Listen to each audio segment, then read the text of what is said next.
Lo posmoderno a lo poscolonial y más allá de ambos. Capítulo 2. Fue en el contexto de un debate epistemológico, cuando a mediados de 1980 empecé a usar los términos posmoderno y posmodernidad.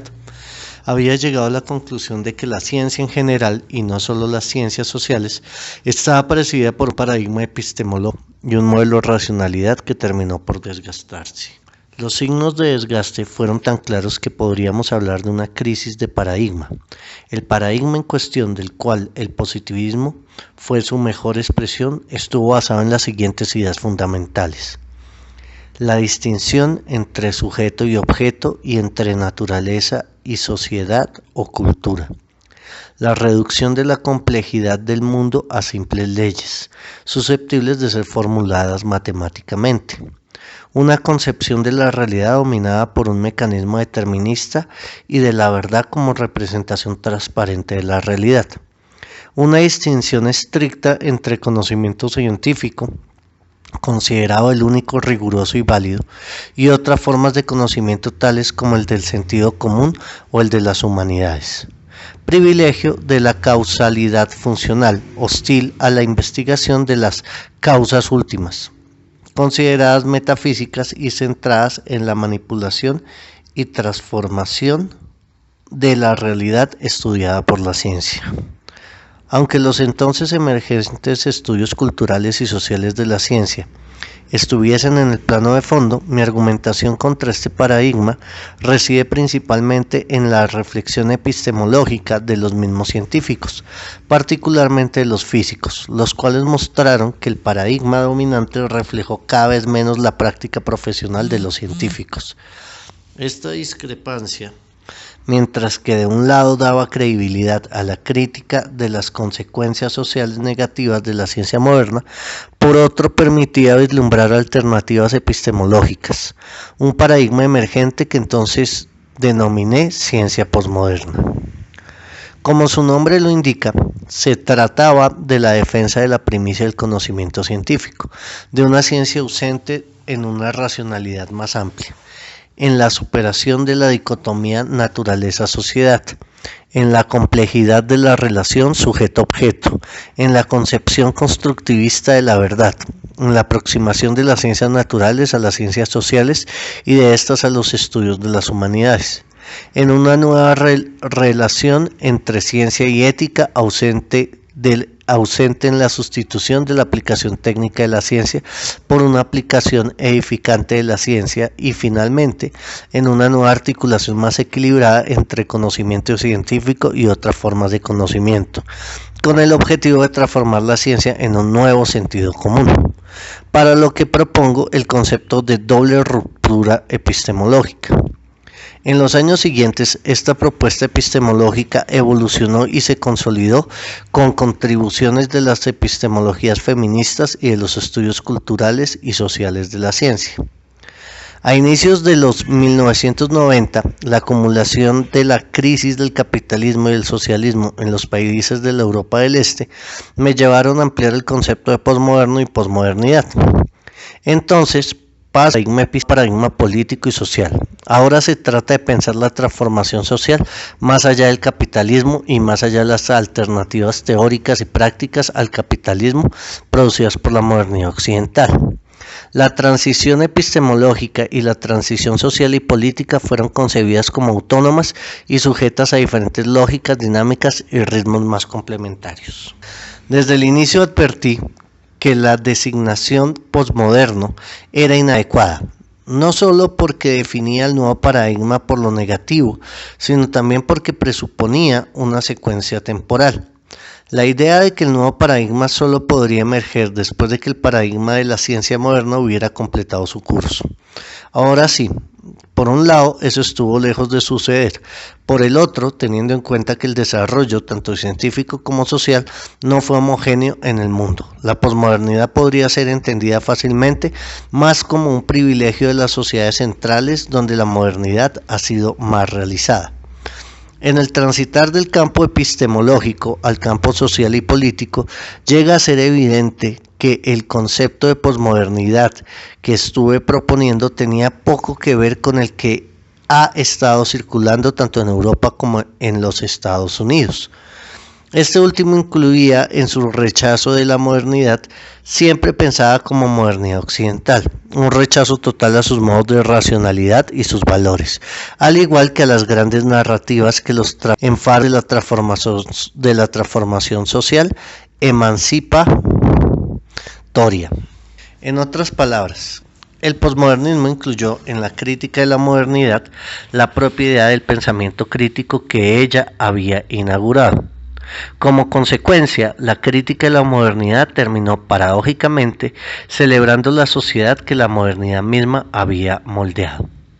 Por el contrario, mi idea de posmodernidad apuntó a radicalizar la crítica a la modernidad occidental, proponiendo una nueva teoría crítica, que a diferencia de la teoría crítica moderna no convierta la idea de transformación emancipatoria de la sociedad en una nueva forma de opresión social. Considero que los valores modernos de la libertad, de la igualdad y de la solidaridad siempre serán fundamentales, tan fundamentales como las críticas a los actos de violencia cometidos en su nombre y del pobre desempeño concreto que han tenido en las sociedades capitalistas. Para contraponer mi concepción de posmodernidad al posmodernismo celebratorio, he designado a este como un posmodernismo de oposición.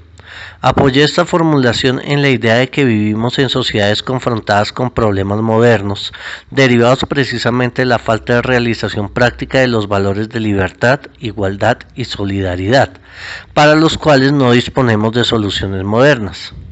De ahí la necesidad de reinventar una emancipación social. De ahí también el hecho de que en mi crítica de la ciencia moderna nunca adopté un relativismo epistemológico-cultural. En mi propuesta de reconstrucción teórica parto de ideas y concepciones que, siendo modernas, habían sido marginalizadas por las concepciones dominantes de modernidad. Me refiero específicamente al principio de la comunidad en el pilar de la regulación social moderna y a una racionalidad estético-expresiva del pilar de la emancipación social.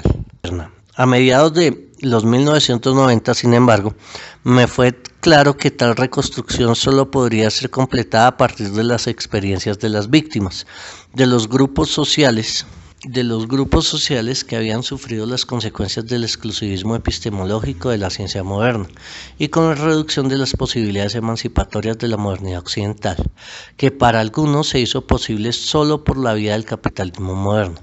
Tal reducción, a mi entender, transformó la emancipación social en el doble, más que en lo opuesto a una regulación social.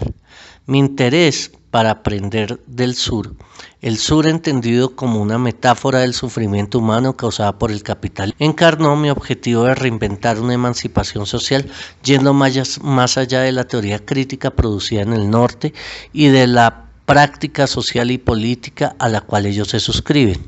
En los últimos años empecé a darme cuenta que aprender del sur es una exigencia que para llevarse a cabo en serio obliga a algunas reformulaciones en la teorización que vengo proponiendo. Como dije, no me siento satisfecho con el término posmoderno, entre otras razones porque la hegemonía del posmodernismo celebratorio virtualmente incapacitó su alternativa, es decir, un posmodernismo de oposición. Además, la idea de posmodernidad apunta demasiado a la descripción que la modernidad occidental ofrece de sí misma, y en esa medida puede ocultar la descripción que de ella hicieron los que sufrieron actos de violencia con la que la misma modernidad occidental les fue impuesta. Esta violencia mata un nombre: colonialismo. Esta violencia nunca fue incluida en una autorrepresentación de la modernidad occidental porque el colonialismo fue concebido como una misión civilizatoria dentro del marco historicista occidental y fue en esos términos en que el desarrollo europeo marcó el camino al resto del mundo. Hablamos de un historicismo que comprende tanto la teoría política liberal como el marxismo. El problema es saber si el post en posmoderno significa lo mismo que el post en poscolonial. O sea, se trata de saber cuál es el sentido y los límites de una crítica radical de la modernidad occidental. Vivimos en un tiempo intelectual realmente complejo que puede ser caracterizado de la siguiente y de algún modo paradójica manera. La cultura, específicamente la cultura política occidental, es hoy en día tan indispensable como inadecuada para comprender y transformar el mundo. Una crítica radical de esta cultura deberá implicar tanto la naturaleza radical de su carácter indispensable como el carácter radical de su naturaleza inadecuada. En un último análisis se trata de determinar si esta crítica puede ser hecha desde adentro o si ésta presupone una exterioridad de las víctimas, de aquellas que solo fueron parte de la modernidad por la violencia, exclusión y discriminación que la modernidad misma les impuso. El tema de la exterioridad obviamente levanta muchos problemas. Aquellos que la defienden, como por ejemplo Enrique Dussel 2000 y Walter Mignolo 2000, prefieren hablar de transmodernidad para designar las alternativas ofrecidas por las víctimas de la modernidad occidental en cuanto a resistencia. La idea de exterioridad en la modernidad occidental es central en la formulación de poscolonialismo. Según el punto de vista de Dussel, la idea de estar fuera de la modernidad occidental es crucial para formular el concepto de poscolonialidad. A mi entender, una contraposición absoluta entre lo moderno y lo poscolonial es un error. Mas por otro lado, lo posmoderno está lejos de responder a las preocupaciones y sensibilidades traídas por el poscolonialismo. Entiendo por poscolonialismo un conjunto de corrientes teóricas y analíticas firmemente enraizadas en los estudios culturales, pero hoy presentes en todas las ciencias sociales, que tienen como rasgo común la primicia que le otorgan a los aspectos teóricos y políticos de las relaciones desiguales entre el norte y el sur en la explicación o en la comprensión del mundo contemporáneo. Tales relaciones fueron construidas históricamente por el colonialismo, y el fin del colonialismo como una relación política no trajo consigo el fin del colonialismo en cuanto a relación social, en cuanto a mentalidad ni como forma de sociabilidad autoritaria y discriminatoria. Para esta corriente lo problemático es saber hasta qué punto vivimos en sociedades postcoloniales. Por otro lado, el carácter constitutivo del colonialismo en la modernidad occidental destaca su importancia para entender no solo a las sociedades no occidentales que fueron víctimas del colonialismo, sino también las propias sociedades occidentales, sobre todo a los patrones de discriminación social que prevalecen dentro de ellas. Una perspectiva postcolonial parte de la idea de que a partir de las márgenes o de las periferias, las estructuras de poder y de saber son más visibles. De ahí el interés de esta perspectiva por la geopolítica del conocimiento, esto es, por problematizar quién produce el conocimiento, en qué contexto lo produce y para quién. Como ya sugerí, son múltiples las concepciones que se definen como posmodernas, las concepciones dominantes que incluyen nombre de pensadores importantes como Rorty, 1979, Lyotard, 1979, Baudrillard, 1984, Bátimo, 1987, Jameson, 1991, presentan las siguientes características. Crítica del universalismo y de las principales narrativas sobre la linealidad de la historia, expresadas en conceptos como progreso, desarrollo o modernización, que funcionan como totalidades jerárquicas. Renuncia a proyectos colectivos de transformación social, siendo considerada la emancipación social un mito sin consistencia. Celebración a veces melancólica del fin de la utopía. El escepticismo en la política y de la parodia en la estética, concepción de la crítica como de construcción, relativismo o sincretismo cultural, énfasis en la fragmentación, en los márgenes y periferias, en la heterogeneidad y en la pluralidad, de las diferencias de los agentes de las subjetividades, epistemología constructivista, no funcionalista y antiesencialista. Esta caracterización necesariamente incompleta, permite identificar las principales diferencias en relación al concepto de posmodernismo de oposición que defiendo. Más que renunciar a proyectos colectivos, propongo una pluralidad de proyectos colectivos articulados de manera no jerárquica mediante procedimientos de traducción que sustituyan la formulación de una teoría general de transformación social. En vez de la celebración del fin de la utopía, propongo utopías realistas, plurales y críticas. Más que renunciar a una emancipación social, propongo su reinvención. En lugar de la melancolía, propongo un optimismo trágico. En vez del relativismo, propongo una pluralidad y la construcción de una ética desde abajo.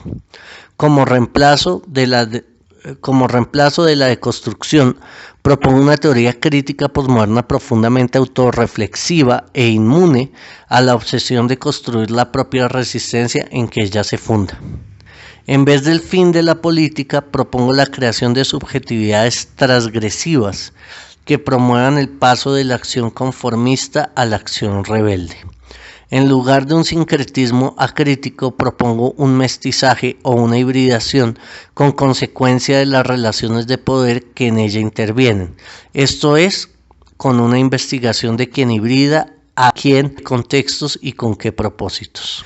El posmodernismo de oposición tiene en común con las concepciones dominantes de posmodernismo la crítica del universalismo y de la linealidad de la historia, de las totalidades jerárquicas y de las metanarrativas, un énfasis en la pluralidad, en la heterogeneidad, en las márgenes o en las periferias, una epistemología constructivista, más no nihilista o relativista. No pretendo hacer una contabilidad plena de las convergencias y las divergencias. Me permito solo preguntarme si el posmodernismo de oposición es más modernista que posmodernista. La relación entre las concepciones dominantes de posmodernismo y el poscolonialismo es compleja, y si no es contradictoria en sí misma, por lo menos es muy ambigua.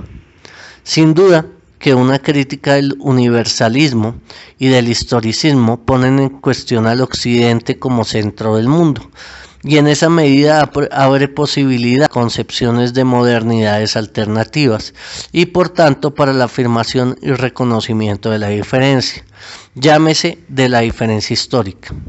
Por otro lado, la idea del desgaste de la modernidad occidental facilita la revelación del carácter invasivo y destructivo de su imposición en el mundo moderno, una revelación cara al poscolonialismo. Estas dos características han sido especialmente destacadas por algunas de las variedades del posmodernismo que han surgido en Latinoamérica. Sin embargo, pienso que estas dos características no son suficientes para eliminar el eurocentrismo o el etnocentrismo occidental que subraya concepciones dominantes de posmodernidad. Primero, la celebración de la fragmentación, de la pluralidad y de la proliferación de las periferias oculta en una relación central el capitalismo moderno entre norte y sur. La proliferación de las periferias acarrea la proliferación de los centros, lo que supone la desaparición de las relaciones de poder entre centro y periferia, que son materia constitutiva del capitalismo. En otras palabras, desaparecen las diferencias capitalistas, coloniales e imperiales. Segundo, el posmodernismo dominante a menudo combina la crítica del universalismo occidental con una reivindicación de la singularidad de Occidente. Por ejemplo, cuando Rorty, 2000, afirma que la idea de igualdad humana es una excentricidad occidental, o que la democracia americana simboliza e incorpora los mejores valores de Occidente, ocultando de este modo la cara oscura del imperialismo de los Estados Unidos. Del mismo modo, Lyotard, 1979, concibe la ciencia como una opción occidental opuesta al conocimiento tradicional de las sociedades no occidentales. En realidad, la melancolía posmoderna está llena de estereotipos norcéntricos respecto al sur, cuyos pueblos son vistos algunas veces inmersos en una desesperación para la cual no hay salida. De Pelchin, 2005. Finalmente, la concepción de posmodernidad como una autorrepresentación exclusivamente occidental también está muy presente en Frederick Jameson, 1991, quien concibe al posmodernismo como una característica cultural del capitalismo tardío. Tardío en la concepción usada por Jameson no se refiere a un capitalismo que llega tarde, sino a una forma más avanzada de capitalismo. En todo caso, la cuestión permanece siendo si la declaración del fin de las metanarrativas y de las totalidades y jerarquía no es en sí misma una metanarrativa cuya totalidad y jerarquía se insinúa en la celebración de la fragmentación y de la diferencia. Se puede concluir afirmando que a pesar de las concepciones posmodernas y postestructuralistas han contribuido de manera importante en el surgimiento del poscolonialismo, no dieron una respuesta adecuada a las aspiraciones éticas y políticas que subyacen a este último. ¿Podría decirse lo mismo del posmodernismo de oposición que he fundamentado? Pienso que no en tanto no implique una necesidad de reformulaciones. La concepción posmoderna que defiendo está claramente ligada a la concepción de modernidad occidental, que es mi punto de partida. En ese punto reside cierta ambivalencia en relación al poscolonialismo. Concibo la modernidad occidental como un paradigma sociocultural que se constituyó a partir del siglo XVI y se consolida entre finales del siglo XVII y mediados del siglo XIX. Distingo en la modernidad dos pilares en tensión dialéctica: el pilar de la regulación social y el pilar de la emancipación social. Juzgo que la manera en que concibo cada uno de esos pilares es la adecuada para las realidades europeas, particularmente los países más desarrollados, mas no para aquellas sociedades no europeas sobre las cuales Europa se expandió. Por ejemplo, la regulación social basada en tres principios: el principio de Estado, del mercado y la comunidad, no da cuenta de las formas de desregulación colonial en la que el Estado es ajeno. El mercado incluye esclavos y las comunidades son devastadas en nombre del capitalismo y de la misión civilizatoria y reemplazadas por una minúscula sociedad civil racializada, creada por el Estado y constituida por los colonos, sus descendientes y por pequeñas minorías de asimilados. Pero a su vez la emancipación social es concebida como un proceso histórico de creciente racionalización de la vida social, de las instituciones, de la política, de la cultura y del conocimiento, con un sentido y una dirección lineal precisa, condensadas en el concepto de progreso. Tampoco aquí tematizo específicamente la emancipación de los pueblos coloniales, ni mucho menos las racionalidades alternativas de las que ellos fueron portadores, las mismas que fueron aniquiladas por la racionalidad de los cañones de los conquistadores y la prédica de los misioneros. La tensión entre regulación social y emancipación social forma parte de dos principales tradiciones teóricas de la modernidad occidental: el liberalismo político y el marxismo. Las diferencias entre ellas son significativas. Mientras que el liberalismo político confina las posibilidades de emancipación al horizonte capitalista, el marxismo concibe la emancipación social en un horizonte postcapitalista. No obstante, ambas tradiciones conciben al colonialismo en la estructura historicista de un código temporal que coloca a los pueblos coloniales en la sala de espera de la historia que, a su debida utilidad, traerá los beneficios, lo que no impide que se reconozca, dado el carácter colonialista del capitalismo moderno, que el horizonte postcapitalista diseñado por el marxismo sea también un horizonte postcolonial. No sorprende por eso que de todas las tradiciones teóricas europeas y eurocéntricas, el marxismo sea el que más ha contribuido en los estudios postcoloniales, lo que en parte explica su renovada vitalidad. Curiosamente, es en el plano epistemológico que el colonialismo asume su mayor centralidad en la concepción del posmodernismo de oposición que he venido sustentando. La distinción que hago entre las dos formas de conocimiento sancionadas por la modernidad occidental, el conocimiento como regulación y el conocimiento como emancipación, es la mejor testigo El conocimiento como regulación es una forma de conocimiento construido a lo largo de una trayectoria entre la ignorancia concebida como caos y el saber concebido como orden, mientras que el conocimiento como emancipación se construyó a lo largo de una trayectoria entre ignorancia, concebida como colonialismo, y el saber concebido como solidaridad. La ignorancia colonialista consiste en rechazar el reconocimiento del otro como igual y en su conversión en objeto, asumiendo históricamente alguna de estas tres formas: salvaje, naturaleza u oriente. La progresiva sobreposición de la lógica del desarrollo de la modernidad occidental y de la lógica de desarrollo del capitalismo llevó a una total supremacía del conocimiento como regulación, que recodificó en sus propios términos el conocimiento como emancipación. Así, la forma de la ignorancia en el conocimiento como emancipación, el colonialismo, fue recodificada como una forma de saber en el conocimiento como regulación, o sea, el colonialismo como orden.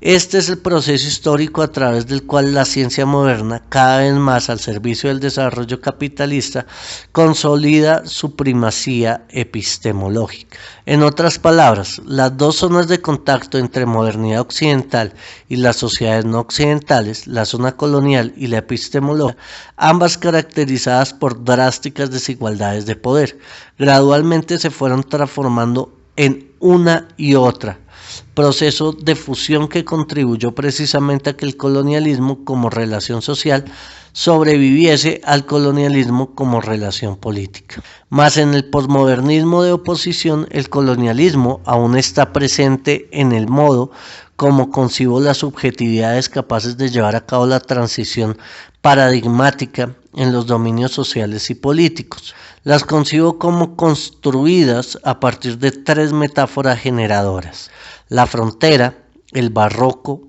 y el sur. Todas ellas connotan la idea del margen o la periferia, la frontera, como es obvio, el barroco como un etos subalterno de la modernidad occidental, y el sur entendido como metáfora del sufrimiento humano causado por la modernidad capitalista. A través de la metáfora del sur coloco las relaciones norte-sur en el centro de la reinvención de la emancipación social y explícitamente marco mi distancia de los pensamientos posmoderno y postestructuralista dominantes, como en Foucault, 1977-1980, por no tematizar la subordinación imperial del sur en relación al norte, como si el norte fuéramos solo nosotros y no nosotros y ellos. Propongo al contrario, como natural, que nos desfamiliaricemos del norte imperial sur, mas advierto que el sur es en sí un producto del imperio y por eso aprender con el sur requiere igualmente una desfamiliarización en relación al sur imperial, es decir, en relación a todo lo que en el sur es resultado de la relación capitalista colonial. Así solo se aprende del sur en la medida en que éste se concibe como resistencia a la dominación del norte y que se busca en él lo que no ha sido totalmente desfigurado o destruido por tal dominación. En otras palabras, solo se aprende del sur en la medida en que se contribuya a su eliminación como producto del imperio. Desde inicios de la presente década he estado tratando de dar consistencia política a esta orientación epistemológica, analizando la globalización como una zona de confrontación entre proyectos hegemónicos y contrahegemónicos. En este contexto, el sur emerge protagonizando una globalización contrahegemónica, cuya manifestación más consistente es el Foro Social Mundial que vengo siguiendo de muy cerca. Puedo concluir que, en contraposición a las corrientes dominantes del pensamiento posmoderno y postestructuralista, el posmodernismo de oposición concibe la superación de la modernidad occidental a partir de una perspectiva poscolonial y posimperial, Podemos decir que la posmodernidad de oposición se posiciona en las márgenes o en las periferias más extremas de la modernidad occidental para dar una nueva mirada crítica sobre esta. Sin embargo, es obvio que se coloca dentro y no fuera de la margen. La transición posmoderna es concebida como un trabajo arqueológico de excavación en las ruinas de la modernidad occidental en la búsqueda de elementos o tradiciones suprimidas o marginalizadas, representaciones particularmente incompletas porque fueron menos colonizadas por el canon hegemónico de la modernidad, capaces de guiarnos en la construcción de nuevos paradigmas de emancipación social. Entre esas representaciones o tradiciones identifico en el pilar de la regulación el principio de comunidad y en el pilar de emancipación una racionalidad estético-expresiva. Es en base a ellas que construyo la idea de transición paradigmática. Reconozco que verdaderamente solo existen transiciones post factum. En cuanto se transita, el sentido de las transformaciones es ambiguo sino opaco. A pesar de eso, vale la pena hablar de transición para destacar la necesidad de experimentación e interpelar el sentido de las transformaciones, aunque esto pueda tornarse inmanejable. Las ruinas generan el impulso de reconstrucción y nos permiten imaginar reconstrucciones muy distintas, aun si los materiales disponibles no son más que ruinas y la imaginación. Hasta cierto punto el proceso de excavación que propongo da la razón a Walter Mignolo, 2003, para concebir mi crítica de la modernidad como una crítica interna que por no pisar fuera del margen no incorpora adecuadamente la perspectiva de las víctimas de la modernidad, por lo que termina siendo una perspectiva postcolonial. Aunque no estoy de acuerdo con la crítica de Mignolo, me siento obligado a reformular o precisar algunos aspectos de mi estructura teórica. Mignolo hace una distinción que pretende ser inequívoca entre el concepto de transición paradigmática que yo propongo y él, juntamente con Quijano, Dussel y otros, defienden. Según Mignolo, mi propuesta, él también asocia a la de otros autores del sur de Europa, no es una crítica eurocéntrica del eurocentrismo de la modernidad occidental y de las corrientes posmodernas que procuran descentrar el eurocentrismo y disolverlo en la totalidad planetaria. Por el contrario, el otro paradigma parte de la colonialidad del poder moderno y por esa vía se coloca en una posición de total exterioridad epistemológica y cultural en la modernidad occidental. Sin embargo, a pesar de que Mignolo reconoce algunas compatibilidades y hasta complementariedades en las luchas de emancipación, liberación y descolonización entre las dos propuestas, destaca las diferencias que existen entre ellas.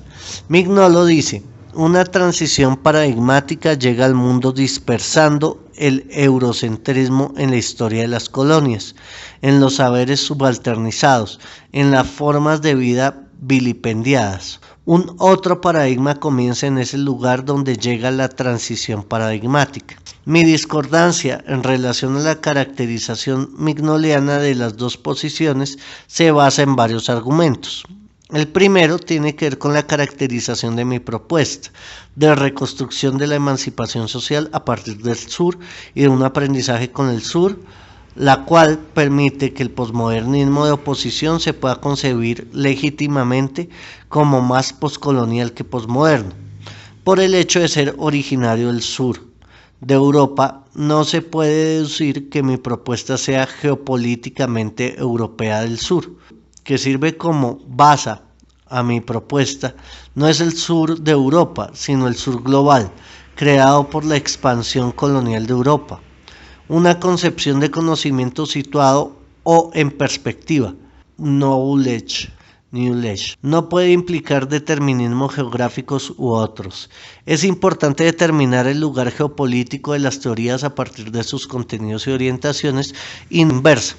De otro modo, corremos el riesgo de reducir una disputa teórica en una cuestión sociológica del conocimiento. Esto parece ser lo que sucede cuando Mignolo afirma respecto al filósofo y teólogo de la liberación alemán Franz Hinckelhammer que por su trayectoria educativa en Alemania y su trayectoria política de muchos años en América Latina, la posición de Hincklhammer establece un puente entre la posición de Sousa Santos por un lado y la de Quijano o Dussel por otro. Si no fue el caso, en los contenidos teóricos es un tanto enigmática la caracterización de mi propuesta como significado una dispersión o una disolución planetaria del eurocentrismo. Si como Mignolo reconoce mi posición no es una crítica eurocéntrica al eurocentrismo, tal dispersión o disolución solo puede significar que mi no eurocentrismo es al final eurocéntrico, mas eso debería ser demostrado, algo que no hace Mignolo. Por otro lado, la metáfora de las teorías que comienzan contiene la idea implícita de que la teoría de la transición paradigmática es menos radical que la teoría del otro paradigma.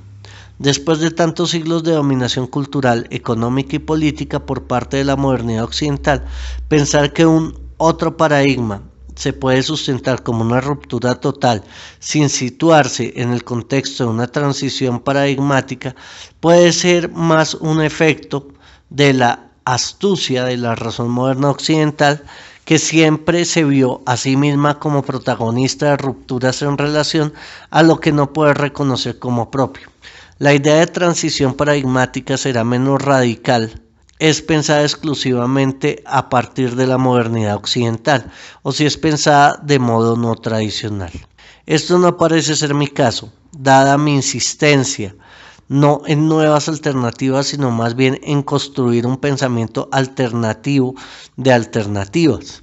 En las márgenes extremas de la crítica a la modernidad occidental, es difícil distinguir entre lo exterior y lo interior de la margen, y a la vez que es posible, es cuestionable que tal distinción haga diferencia. En vista de los desafíos que se presentan, lo más correcto es adoptar estrategias teóricas que profundicen las alianzas, en vez de estrategias que las fragilicen al insistir en la diferencia descualificadora y al final tan moderna entre nosotros y ellos.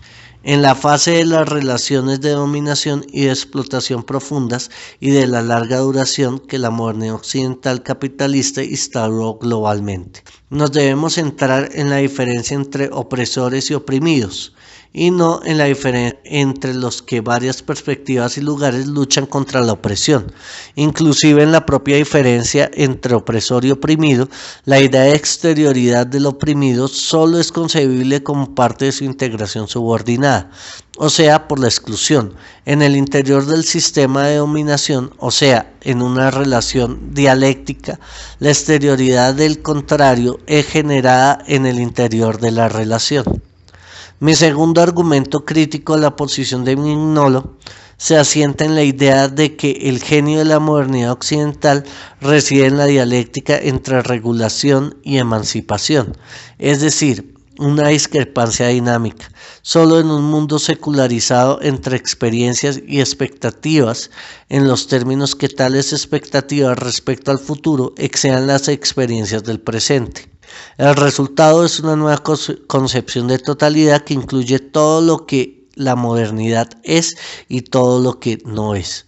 Apenas es como potencialidad. Es esta voracidad, esta ubris heterofágica, lo que mejor caracteriza la modernidad occidental, y es la que justifica que la modernidad haya sido concebida de maneras tan diferentes en cuanto a los proyectos alternativos que la han confrontado.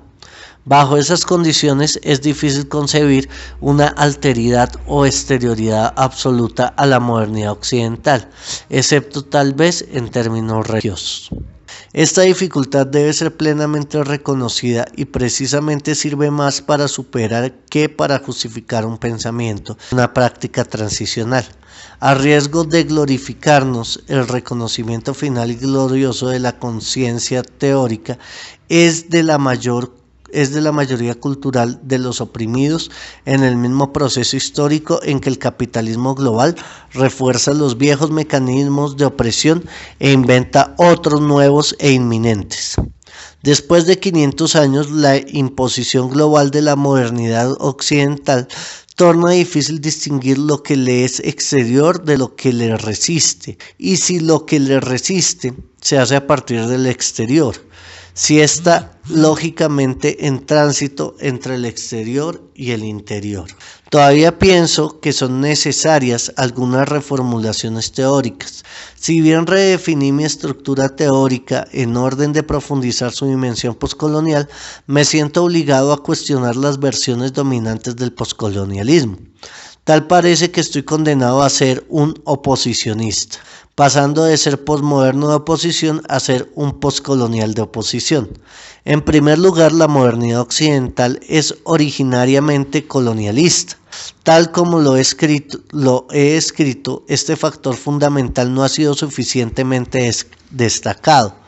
Para esto, es preciso especificar que la dialéctica de la regulación-emancipación, que considero constitutiva de la modernidad occidental, solo prosperó en las sociedades metropolitanas. Las sociedades colonizadas fueron excluidas de esta dialéctica y solo pudieron optar entre la violencia de la represión y la violencia de la asimilación. Sobre todo en trabajos menos recientes, sitúo históricamente mi caracterización de la modernidad en cuanto a proyecto social y cultural desarrollado en Europa a finales del siglo XVIII y a mediados del XIX. Por lo tanto, está excluido lo que Dussel y Mignolo designan como primera modernidad, una modernidad ibérica, de donde precisamente parte el primer impulso colonial. Si, como he estado argumentando, el colonialismo portugués tuvo características muy distintas de las del colonialismo hegemónico del siglo XIX, es fundamental que la modernidad incluya su especificidad dentro del sistema mundial moderno. En realidad, como mostraré más adelante, la especificidad del colonialismo portugués induce a una especificidad del postcolonialismo en el espacio geopolítico abarcado por el anterior. Segundo, hubo en el pasado un colonialismo como relación política sin capitalismo, pero desde el siglo XV el capitalismo no es pensable sin colonialismo, ni el colonialismo es pensable sin capitalismo. En mi caracterización de la modernidad occidental he enfatizado más sus relaciones de esta con el capitalismo que sus relaciones con el colonialismo. Es necesario un mayor equilibrio en el tratamiento analítico de los dos tipos de relaciones, no solo para tomar posibles estrategias que permitan analizar el sur en términos que no reproduzca su subordinación en relación al norte, sino también para analizar el norte en términos que lo lleven a rechazar tal subordinación por ser injusta. Hay que decir que la perspectiva postcolonial no se dirige meramente a permitir una autodescripción antiimperial del sur, esto es su abolición en cuanto a sur imperial, sino también a identificar la medida en que el colonialismo está presente como una relación social en las sociedades colonizadoras del norte, aun si ideológicamente encubiertas por la descripción que éstas hacen de sí mismas. Este mecanismo analítico es particularmente necesario en el espacio geopolítico de la lengua oficial portuguesa, dada la larga duración del ciclo colonial, que en los casos de África y Asia duró hasta el último cuarto del siglo XX. Aunque mutuamente constituidos, capitalismo y colonialismo no deben ser confundidos. El capitalismo puede desarrollarse sin el colonialismo como una relación política, tal como la historia lo demuestra, mas no puede desarrollarse sin el colonialismo como relación social. Esto es lo que, siguiendo a Aníbal Quijano 2000, podemos llamar colonialidad del poder y del saber, como una caracterización posible del colonialismo. Caracterización suficientemente amplia para contemplar todas las formas de este. Propongo extremadamente desiguales que se asientan en la negación de la humanidad de la parte más débil como condición para sobreexplotarlos o excluirlos, como si se tratara de objetos descartables. El capitalismo, en tanto formación social, no tiene que sobreexplotar a todos los trabajadores y por definición no puede excluir y descartar a todos los pueblos.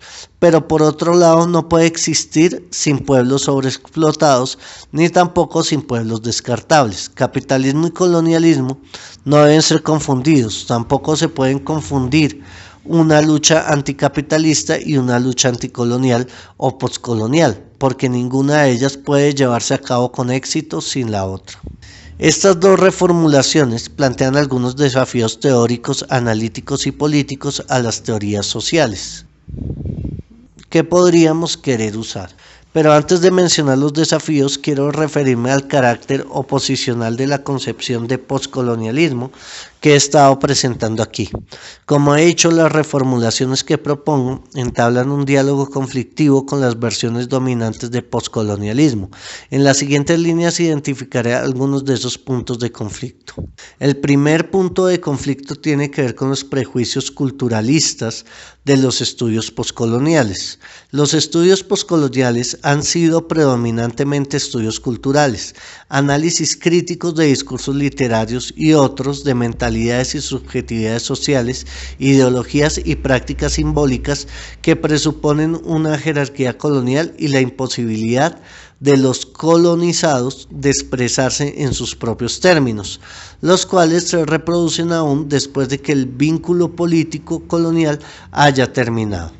Esta es una investigación muy importante, pero si permanece confinada a la cultura, puede correr el riesgo de ocultar o olvidar la materialidad de las relaciones sociales y políticas que hacen posible, si no inevitable, la reproducción de esos discursos, ideologías y prácticas simbólicas. Sin el ánimo de establecer prioridades entre las luchas económicas, sociales, políticas o culturales, por lo que a mí me toca, todas ellas son políticas por cuanto confrontan estructuras de poder. Considero que es importante desarrollar criterios analíticos para empoderarlas a todas ellas. La presencia a veces demasiado explícita de tradiciones eurocéntricas en los estudios postcoloniales, como por ejemplo la deconstrucción y el postestructuralismo, contribuyen a mi entender a un cierto desarme político de estos estudios. El énfasis en el reconocimiento de las diferencias sin igualmente enfatizar políticas que garanticen igualdad en diferencia corre el riesgo de mezclar denuncias radicales con una pasividad práctica ante las tareas de resistencia que se nos imponen. Esto se torna más grave en cuanto es cierto que las condiciones del capitalismo global en que vivimos no hay un reconocimiento efectivo de las diferencias racial, sexual, étnica, religiosa, etc., sino una redistribución social.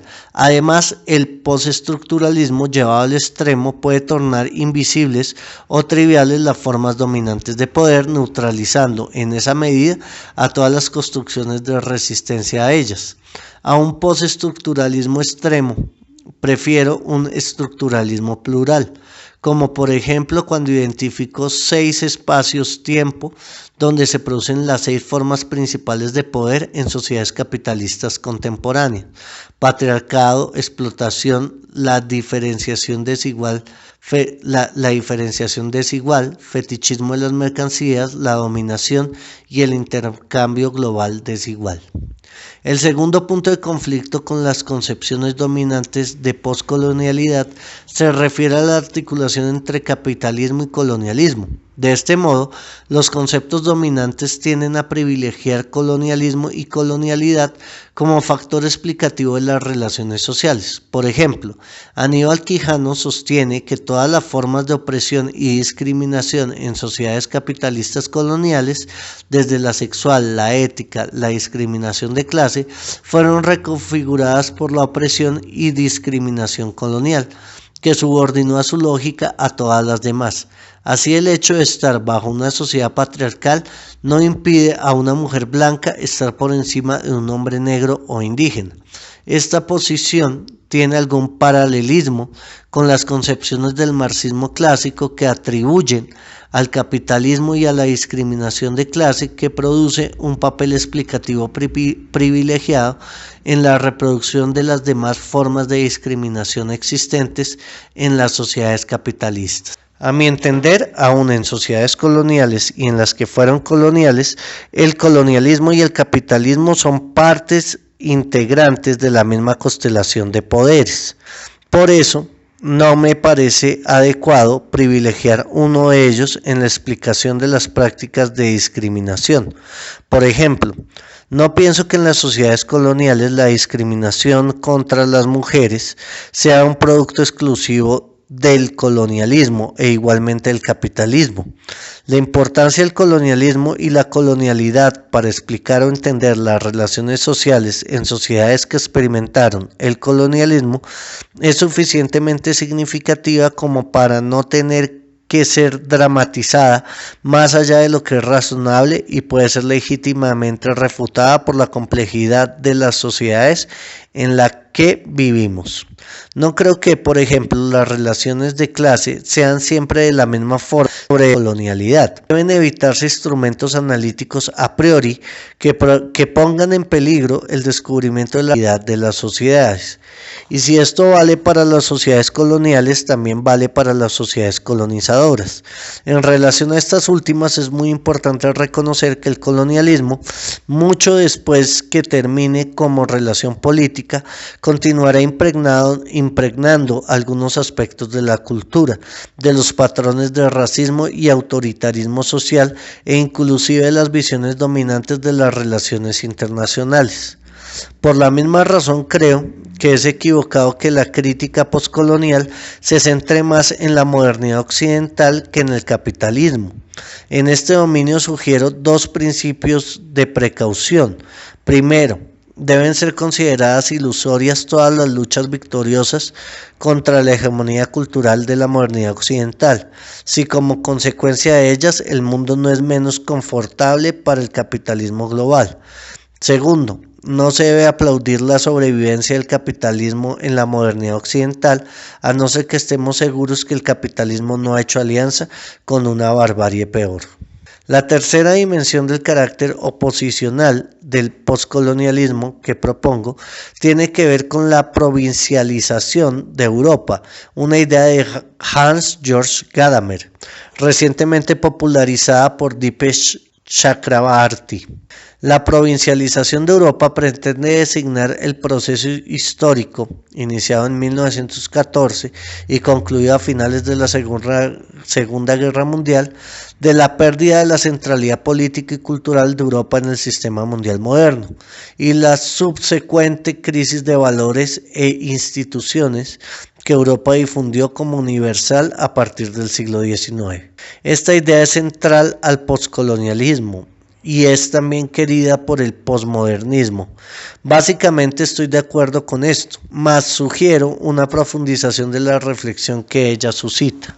Las concepciones dominantes de posmodernismo, al mismo tiempo que provincializan a Europa, la esencializan, convirtiéndola en una entidad monolítica que se contrapone de modo uniforme a las sociedades no occidentales.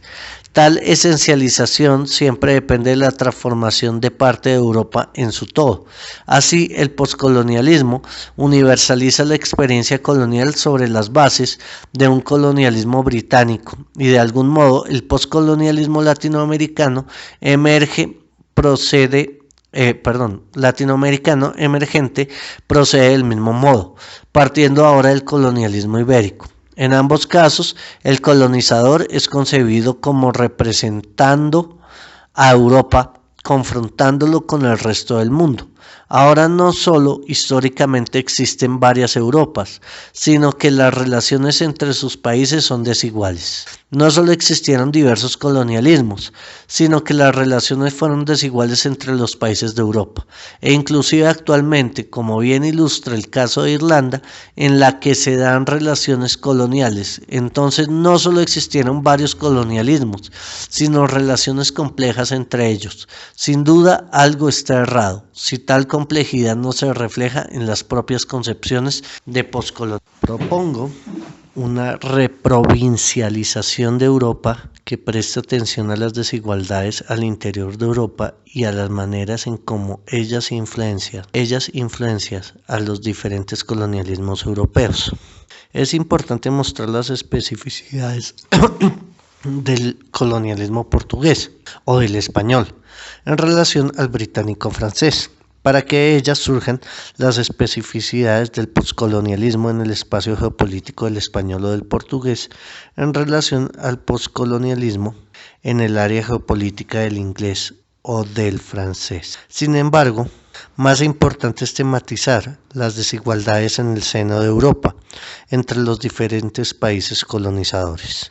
Por sobre una centuria, Portugal, el centro de un imperio colonial, fue una colonia informal de Inglaterra y también a lo largo de varias centurias fue pintado por los países de la Europa del Norte como un país con características sociales y culturales semejantes a los de los países europeos, incluyendo a los portugueses. Atribuían a los pueblos colonizados de ultramares un impacto específico en la concepción de poscolonialismo en el espacio geopolítico portugués y en la vigencia de ella, en tanto en sociedades colonizadas por los portugueses como la sociedad portuguesa del pasado y del presente.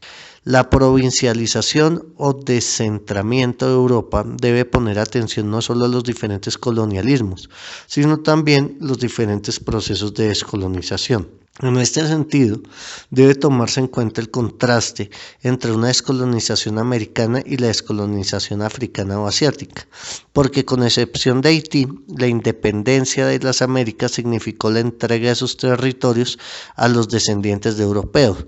La provincialización o descentramiento de Europa tendrá que implicar la provincialización o descentramiento de las Américas, la zona colonial donde hay más de Europa. ¿Podría ser meramente coincidencia que las tesis posmodernistas sean mejor que en África?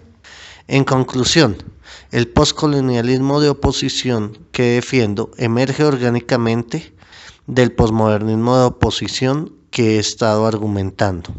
Nos fuerza a ir no solo más allá del posmodernismo, sino más allá del poscolonialismo.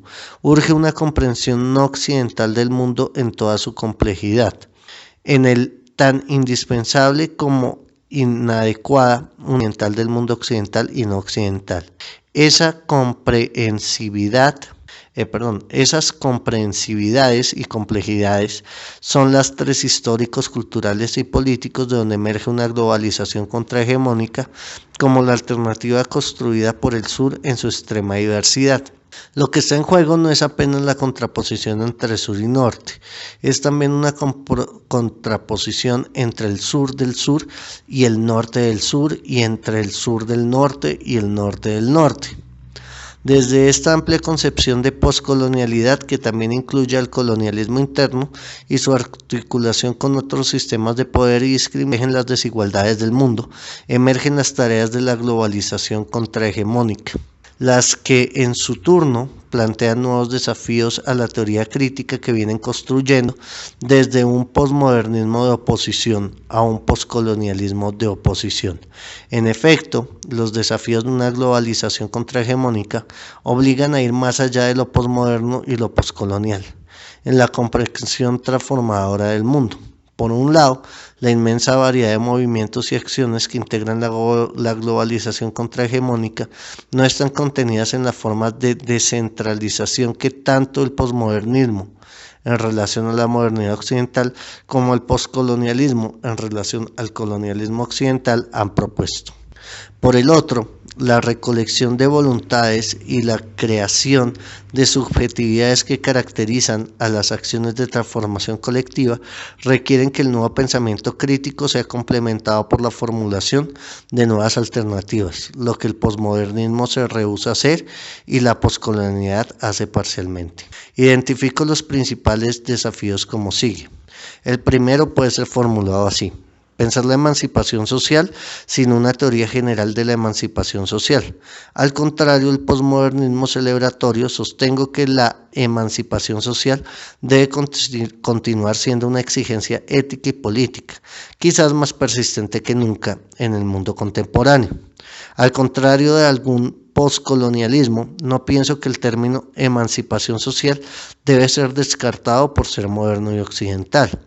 Realmente pienso que debe ser profundamente reconceptualizado, tipatoria de transformación social formuladas por los diferentes movimientos y organizaciones que componen la globalización contrahegemónica y que tienen poco en común en términos de objetivos, estrategias, sujetos colectivos y formas de actuación, con las que históricamente constituyeron los patrones occidentales de emancipación social. Imaginar de manera creíble una emancipación social sin recurrir a una teoría general de la emancipación social es una tarea difícil, no solo porque no disponer de una teoría general constituye una novedad en el mundo occidental, sino también porque en todos los movimientos que luchan por la emancipación social aceptan que una general no es necesaria. Es grande el debate entre los que no aceptan formulación adecuada de la teoría general a ser adoptada. Creo por esa razón que el primer paso podría ser llegar a un consenso sobre la necesidad o inutilidad de una teoría general. Es preciso mostrar de manera convincente que una teoría general de transformación social conlleve a dos resultados considerados hoy en día inaceptables por la mayoría de los grupos sociales que componen una globalización contrahegemónica. De un lado, como consecuencia de la teoría general, algunas luchas sociales, objetivos o agentes sociales serán puestos en la sala de espera de la historia con la excusa de que su tiempo aún no ha llegado. Del otro lado, las luchas, objetivos y agentes sociales serán reconocidos como legítimos, pero integrados en totalidades jerárquicas que las adscriben posiciones subordinadas en relación a otras luchas, objetivos o agentes sociales. Para subrayar las necesidades de tal consenso que se traduzca en un cierto universalismo negativo, la idea de que ninguna lucha, objetivo o agente tiene una receta completa para la emancipación social de la humanidad, he estado sugiriendo que en esta fase de transición, si no necesitamos una teoría general de la emancipación social, precisamos porque la imposición en lugar de una teoría general de la emancipación social propongo un procedimiento de traducción entre los diferentes proyectos parciales de emancipación social. El trabajo de traducción apunta a transformar la inconmensurabilidad en diferencia capaz de hacer posible una inteligibilidad recíproca entre los diferentes proyectos de emancipación social sin que ninguno pueda subordinar en general o absorber a cualquier otro. El segundo desafío consiste en determinar en qué medida la cultura eurocéntrica y filosofía política occidentales son hoy en día indispensables para reinventar una emancipación social. Es necesario saber si tal indispensabilidad puede ir de la mano con el reconocimiento de su carácter inadecuado y por tanto con la búsqueda de articulación con culturas y filosofías políticas no occidentales. Se trata de saber en qué medida algunos de los elementos de la cultura política europea son hoy patrimonio cultural y político mundial. Algunos de esos elementos pueden ser derechos humanos, secularización, ciudadanía, Estado, sociedad civil, esfera pública, igualdad ante la ley, el individuo, la distinción entre lo público y lo privado, la democracia, justicia social, racionalidad científica, soberanía popular. Estos conceptos fueron proclamados en teoría y muchas veces negados en la práctica, y con el colonialismo fueron aplicados para destruir culturas políticas alternativas. Mas es verdad que también fueron usados para resistir el colonialismo y otras formas de opresión. Además, en el mismo norte, estos conceptos han sido sujetos al trabajo crítico, surgiendo de ellos formulaciones muy contrastantes, algunas más excluyentes y eurocéntricas que otras, formulaciones hegemónicas y contrahegemónicas, siendo estas últimas frecuentemente parte integral de los proyectos emancipatorios, poscoloniales o anticapitalistas originarios del sur. ¿Pueden esos conceptos ser formulados por otros conceptos no occidentales? ¿Pueden estos conceptos ser sustituidos por otros no occidentales para beneficio de las luchas emancipatorias? Dudo que se pueda dar una respuesta general afirmativa o negativa a esta pregunta. Como idea reguladora de la investigación y de la práctica en este dominio, sugiero que se dé igual peso a la idea de indispensabilidad y a la idea de inadecuación, o sea, de incompletitud. Solo así estaremos en condiciones para enfrentar el tercer desafío. El tercer desafío consiste en saber cómo maximizar la interculturalidad sin suscribir un relativismo cultural y epistemológico.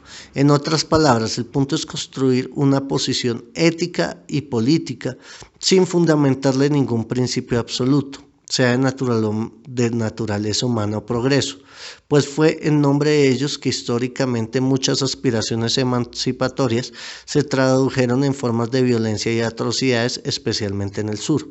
Por otro lado, desde el punto de vista de la pragmática de la emancipación social o del relativismo, mientras que la ausencia de criterios de jerarquía, de validez entre diferentes formas de conocimiento, es una posición insostenible porque hace imposible cualquier relación entre conocimiento y sentido de transformación social.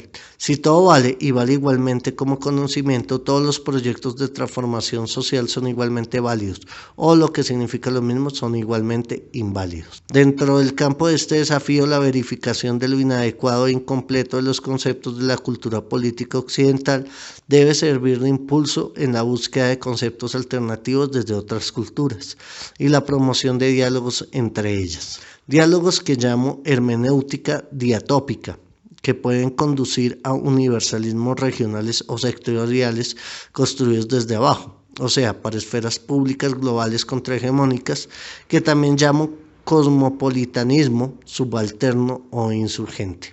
Finalmente, el cuarto desafío puede ser formulado de la siguiente manera: ¿es posible darle un sentido a las luchas sociales sin darle significado a la historia? ¿Es posible pensar una emancipación social fuera de conceptos tales como progreso, desarrollo, modernización? El postcolonialismo ha estado haciendo una crítica radical al historicismo, basado en lo que designó como monocultura del tiempo lineal. El historicismo parte de la idea que toda realidad social está históricamente determinada y debe ser en un periodo que ocupa en un proceso de desarrollo histórico concebido como unívoco y unidireccional. Por ejemplo, en un periodo dominado por la agricultura mecanizada e industrializada, el pequeño campesino tradicional o de subsistencia debe ser considerado como algo anacrónico o atrasado.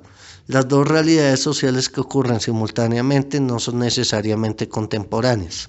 Actualmente, el historicismo es criticado tanto por corrientes posmodernas como poscoloniales. De un lado, él impide pensar que los países más desarrollados, lejos de mostrar el camino del desarrollo a los menos desarrollados, lo obstaculiza o solo le permite a esos países bajo condiciones que reproducen su subdesarrollo.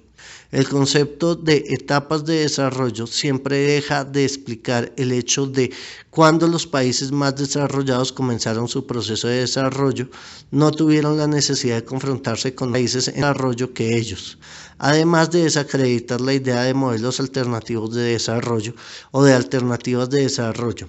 El historicismo hace imposible pensar que los países menos desarrollados sean más desarrollados que los más desarrollados en algunas características específicas. Tales características son siempre interpretadas en función de la etapa general de desarrollo en que la sociedad se encuentra. Presentada de este modo, esta concepción es hegemónica. Aparece de muchas maneras en la comunidad, en la opinión pública, en las organizaciones multilaterales, en las agencias de cooperación al desarrollo, en las relaciones internacionales. No es fácil responder a la pregunta que he formulado, y una respuesta negativa en este caso es lo más razonable.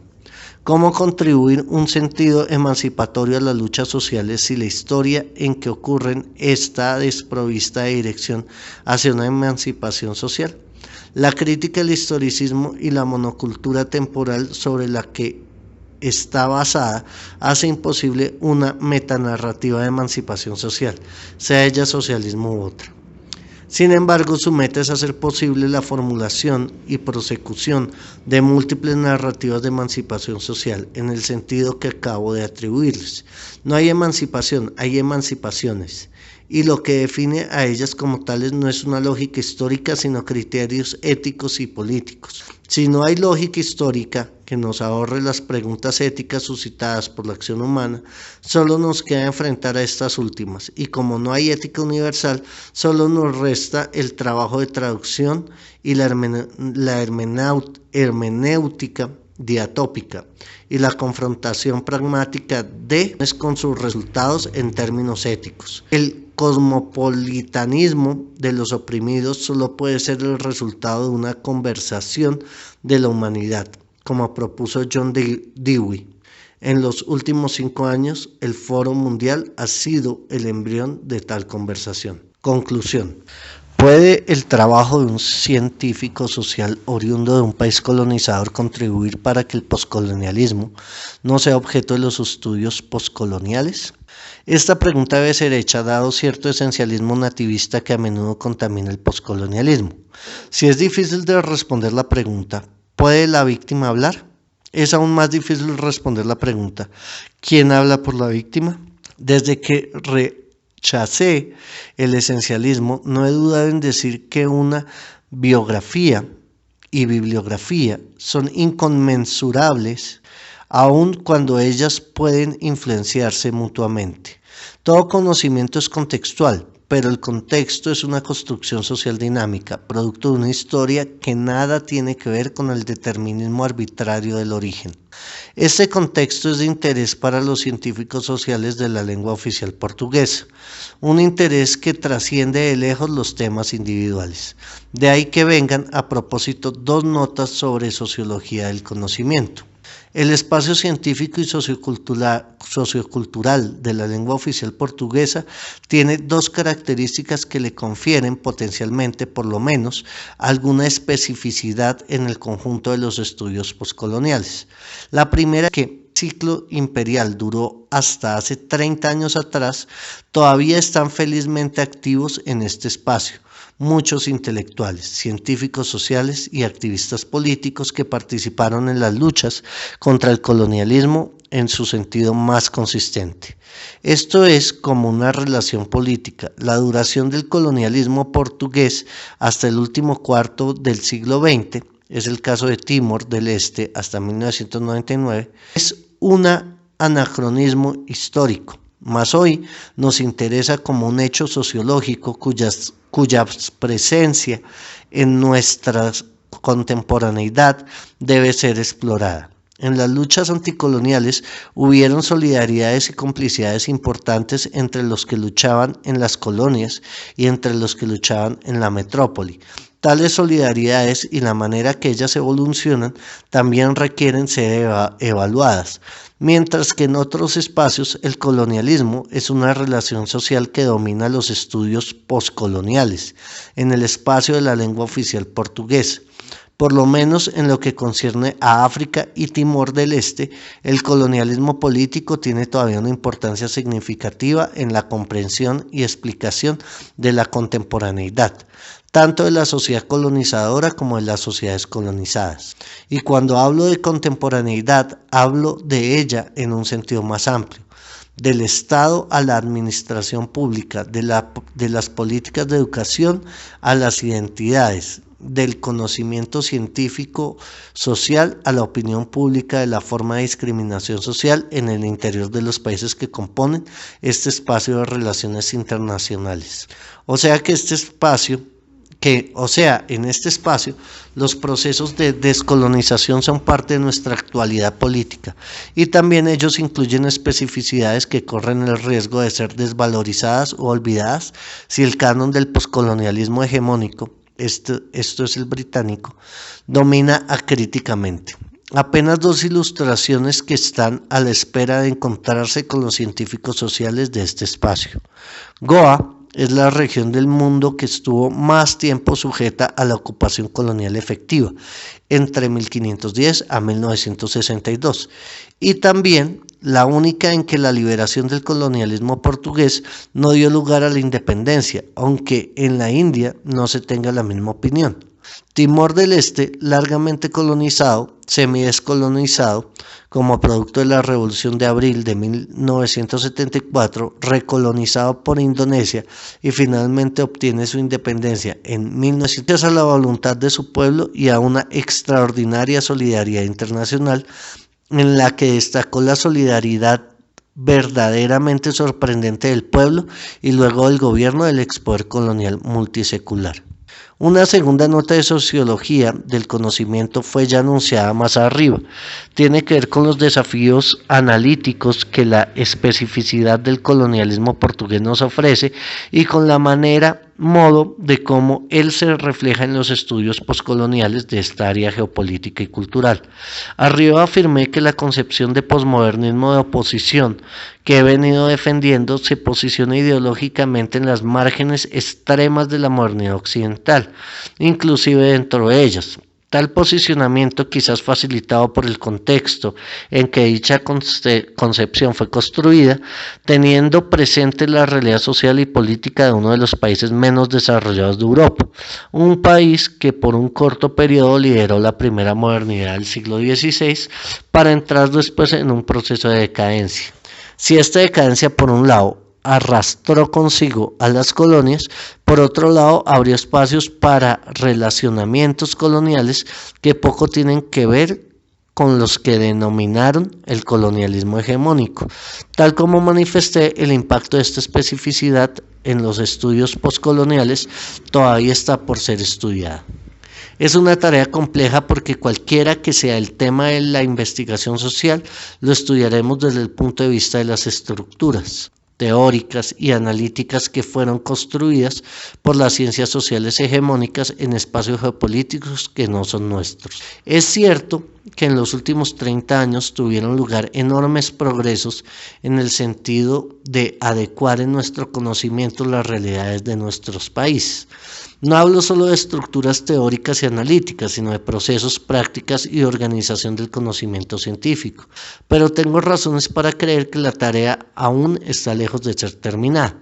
En la medida en que vivimos una experiencia de desadecuación de las teorías que heredamos o las vamos adaptando a la realidad social que está delante de nosotros, se abre una fractura de malestar en nuestros procesos cognitivos por donde se insinúa la pregunta más polémica: ¿quiénes están en el espacio de la lengua oficial portuguesa en nuestras diferencias y complicidades integradas a un mundo crecientemente globalizado? Siguiendo una lógica en cuyo diseño tenemos cuanto mucho una participación subordinada, una lógica que o trivializa o por el contrario dramatiza nuestras diferencias, mas en cualquier caso bloquea la construcción de las complicidades. El déficit de la representación en nombre propio, que es inherente al colonizado, como bien hemos demostrado en los estudios postcoloniales, parece involucrarnos, en nuestro caso, tanto al colonialismo como al propio colonizador, que sugiere la clase de postcolonialismo. Sospecho que durante bastante tiempo todos nuestros estudios, cualquiera que sea el tema, serán también estudios de identidad. Estamos pues en la contingencia de vivir nuestras experiencias en el reverso de las experiencias de los otros. Si esta contingencia es vivida con conciencia epistemológica, sobre ella se puede fundar un nuevo cosmopolitanismo cordial que no hace espontáneamente como quería Sergio Buarque de Holanda, sino que puede ser construido como una tarea eminentemente política y cultural, trabajada sobre condiciones históricas y sociológicas que no siendo propias le son propicias.